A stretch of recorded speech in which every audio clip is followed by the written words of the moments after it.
70 বছর বয়সে ধরা পড়ল এক বৃদ্ধ চোর। চোরকে জিজ্ঞাসা করা হলো, এই বয়সে চুরি করছো কেন?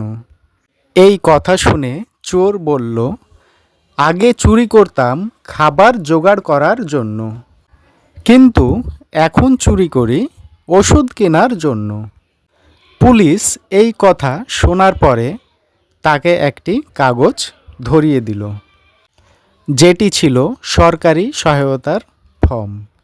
এই ফর্ম দেখে চোরটি ফুপিয়ে ফুপিয়ে কাঁদতে লাগলো আর বলল, আজ প্রথম কেউ আমাকে চোর নয় মানুষ ভাবল।